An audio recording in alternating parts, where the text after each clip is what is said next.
Halo semuanya, di kesempatan kali ini kita akan bahas mengenai persamaan diferensial, yaitu mengenai definisinya dan solusinya. Definisi dari persamaan diferensial bisa dinyatakan dalam dua bentuk, yaitu bentuk implisit dan bentuk eksplisit. Bentuk implisit bisa dinyatakan dalam bentuk f sama dengan xy dy dx sama dengan 0, atau bentuk ini juga bisa dinyatakan dalam bentuk f sama dengan xy y aksen sama dengan 0. Kita ingat lagi, dalam sistem kalkulus, y aksen ini tidak lain adalah dy dx. Nah, kalau misalkan y double aksen, yaitu d kuadrat y per dx kuadrat, ini bisa dinyatakan dalam bentuk y double aksen. Yang ini adalah turunan kedua, sedangkan yang ini adalah turunan pertamanya. Nah, sedangkan bentuk eksplisit bisa dinyatakan dalam bentuk dy dx sama dengan fxy atau y aksen sama dengan fxy. Nah, di sini kita lihat dy dx bisa kita ubah ke y aksen. Nah, apa perbedaan dari implisit dan bentuk eksplisit? Kita lihat pada implisit ini sama dengannya 0 ya, sedangkan di eksplisit tidak demikian. Analoginya begini, kalau misalkan dibuat sederhana, bentuk implisit itu kalau misalkan dalam bentuk linear, dia serupa dengan misalkan 2x plus y sama dengan 0, sedangkan eksplisit y sama dengan min 2x. Jadi perbedaannya ada terletak pada susunan dari variabelnya.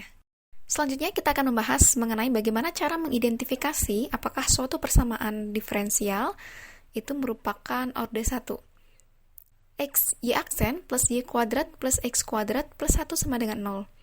Untuk mengidentifikasi apakah merupakan persamaan diferensial orde 1, kita harus mengecek bahwa di dalam persamaan tersebut harus ada bentuk diferensial.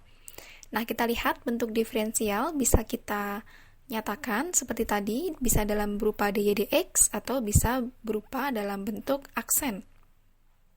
Nah, untuk mengetahui orde 1, berarti persamaan diferensial tersebut harus pada turunan pertama, bukan pada turunan yang kedua. Pada contoh 1 ini, bentuk diferensial muncul pada xy aksen. Nah, karena aksennya hanya satu, simbolnya, berarti dia termasuk persamaan diferensial orde 1 dalam bentuk implisit, karena sama dengan 0.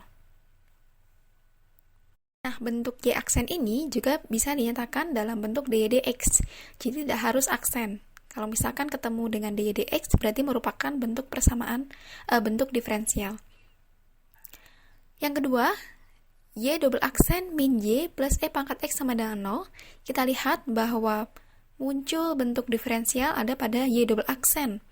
Y double aksen min y plus e pangkat x sama dengan 0 memang merupakan persamaan diferensial, tapi bukan persamaan diferensial orde 1, melainkan merupakan persamaan diferensial orde 2, karena merupakan turunan kedua. Nah, contoh yang ketiga, y aksen sama dengan 2y plus e pangkat x. Kita lihat, y aksen merupakan bentuk diferensial karena hanya simbol dari turunan pertama, maka merupakan persamaan diferensial orde 1 dalam bentuk eksplisit. Nah, yang keempat, y double aksen sama dengan xy plus x kuadrat. Jelas bahwa ini memang persamaan diferensial, tapi karena double aksen yang menunjukkan dia merupakan turunan yang kedua, maka persamaan diferensial ini bukan orde 1, melainkan persamaan diferensial orde kedua. Dalam kasus ini kita bisa simpulkan bahwa yang pertama merupakan persamaan diferensial, yang kedua bukan merupakan persamaan diferensial orde 1, yang ketiga PD orde 1, yang keempat bukan PD orde 1. Definisi yang kedua dari persamaan diferensial adalah suatu fungsi y sama dengan yx dikatakan solusi PD orde 1 atau orde 2 apabila y sama dengan yx dan turunannya yaitu y aksen atau dy dx memenuhi PD orde 1 atau orde 2. Nah, agar teman-teman bisa memahami apa maksud dari definisi ini, kita akan buat analoginya.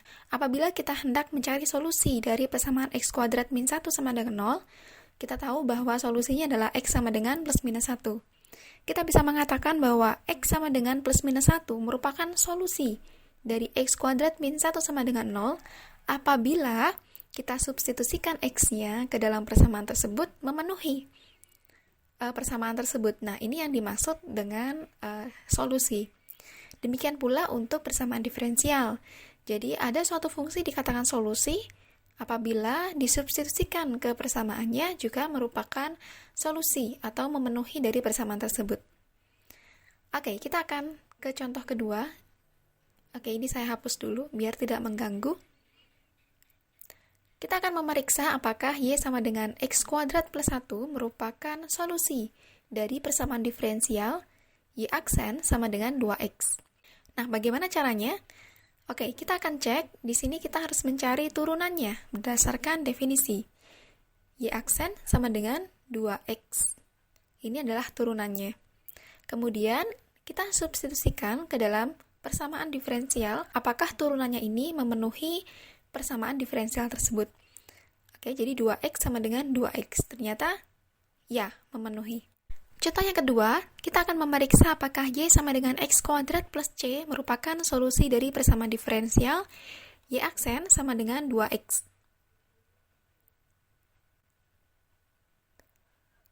Nah, kita akan mencari turunannya Y aksen sama dengan 2X. Hasilnya sama dengan sebelumnya, yang itu artinya bahwa fungsi ini merupakan solusi dari persamaan diferensial Y aksen sama dengan 2X. Kita lihat di sini, yang membedakan adalah nilainya. Konstanta yang pertama adalah 1, yang kedua adalah C. Pada dasarnya, menurunkan suatu konstanta nilainya adalah 0. Dengan demikian, berapapun konstantanya, maka dia merupakan suatu solusi dari persamaan diferensial Y aksen sama dengan 2X. Dalam kasus ini, yang atas ini adalah solusi khusus dari persamaan diferensial, sedangkan yang bawah adalah solusi umum dari persamaan diferensial. Contoh yang ketiga, Y aksen sama dengan cos X. Ini adalah bentuk persamaan diferensial orde pertama. Jika sebelumnya kita mengkonfirmasi apakah suatu fungsi merupakan solusi dari persamaan diferensial, nah pada kesempatan kali ini kita coba untuk mencari bagaimana solusinya ketika diketahui suatu persamaan diferensialnya. Nah, apabila diperhatikan dari definisinya untuk mencari solusi bahwa turunannya itu harus memenuhi persamaan diferensial tersebut. Jadi kita harus mencari suatu fungsi di mana kalau fungsi tersebut diturunkan, dia akan menjadi solusi dari Y aksen sama dengan cos X. Nah, tidak lain karena kita akan menurunkan suatu fungsi, berarti kita harus mencari integral dari fungsi tersebut. Nah, solusi umumnya adalah Y sama dengan sin X plus C.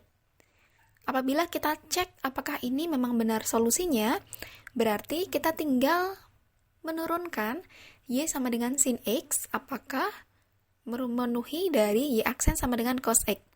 Tentu kita tahu bahwa turunan dari sin X adalah cos X. Berarti ini merupakan solusi umum dari Y aksen sama dengan cos X.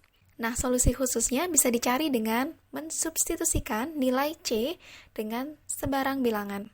Dari sini kita bisa mengambil sebagai contoh Y sama dengan sin X plus 1, Y sama dengan sin X plus 2, dan seterusnya. Tidak harus positif, tapi boleh juga negatif. Lalu, bagaimana jika ada syarat khusus? Misalkan, berapakah solusi khususnya apabila disyaratkan bahwa untuk Y pi per 2 itu hasilnya sama dengan 10? Karena kita sudah mengetahui solusi umumnya, maka kita substitusikan di sini Y pi per 2, yaitu sin X, maka kita tulis sin pi per 2. Plus C sama dengan 10. Nah, sin pi per 2 nilainya adalah 1, plus C sama dengan 10, sehingga C-nya adalah 9. Dengan demikian, kita tahu bahwa solusi khusus dari persamaan diferensial Y aksen sama dengan cos X, dengan syarat Y pi per 2 sama dengan 10, bisa dituliskan Y sama dengan sin X plus 9. Nah, itu dia mengenai definisi dari persamaan diferensial orde 1. Nah, bagi teman-teman yang ingin memperdalam mengenai apa yang baru saja kita bahas, silakan teman-teman menyimak beberapa latihan berikut ini. Nah, solusi atau jawaban dari latihan soal ini akan kita bahas pada video selanjutnya. Silakan teman-teman cek di kolom deskripsi. Sekian untuk video kali ini, terima kasih dan semoga bermanfaat.